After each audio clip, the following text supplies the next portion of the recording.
രാഷ്ട്രീയ കേരളം കണ്ണടക്കാതെ കാത്തിരുന്ന പിറവത്ത് UDF സ്ഥാനാർത്ഥി അനൂപ് ജേക്കബ് വൻ ഭൂരിപക്ഷത്തിൽ വിജയിച്ചു.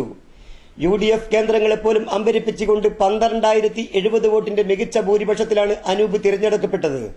വോട്ടെണ്ണലിന്റെ തുടക്കം മുതൽ UDF സ്ഥാനാർത്ഥി അനൂപ് ജേക്കബ് ലീഡ് നേടുന്ന സ്ഥിതിയായിരുന്നു. LDFന് ഭൂരിപക്ഷമുള്ള തിരുവാങ്കുളം, ചോറ്റാനിക്കര പ്രദേശങ്ങളിൽ പോലും പ്രതീക്ഷിച്ച വിജയം ഉണ്ടാകാതിരുന്നത് MJ ജേക്കബിന് തിരിച്ചടിയായി. പോൾ ചെയ്ത വോട്ടിൽ UDF സ്ഥാനാർത്ഥി അനൂപ് ജേക്കബിന് 82,757 വോട്ടുകൾ ലഭിച്ചു.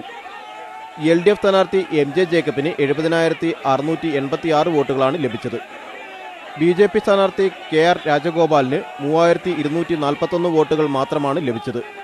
പ്രതീക്ഷിച്ചതിനേക്കാൾ വൻ വിജയമാണ് പിറവത്തെ ജനത നൽകിയതെന്നും UDFന്റെ കൂട്ടായ ശ്രമമാണ് ഇതിന് പിന്നിലെന്നും അനൂപ് ജേക്കബ് പ്രതികരിച്ചു.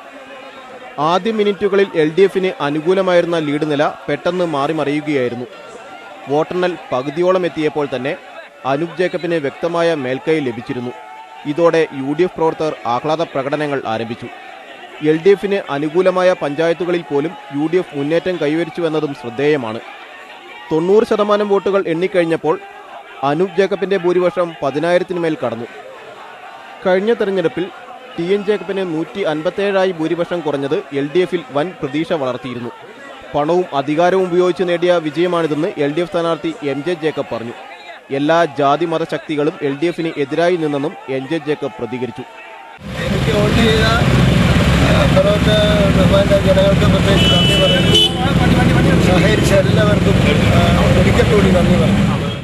സംസ്ഥാനം കണ്ടതിൽ ഏറ്റവും വാശിയേറിയ തെരഞ്ഞെടുപ്പാണ് പിറവത്ത് നടന്നത്. UDF സർക്കാരിന്റെ വിലയിരുത്തലാകുമെന്നായിരുന്നു ഇരു മുന്നണികളും മുന്നോട്ട് വെച്ച പ്രധാന പ്രചരണ വിഷയം.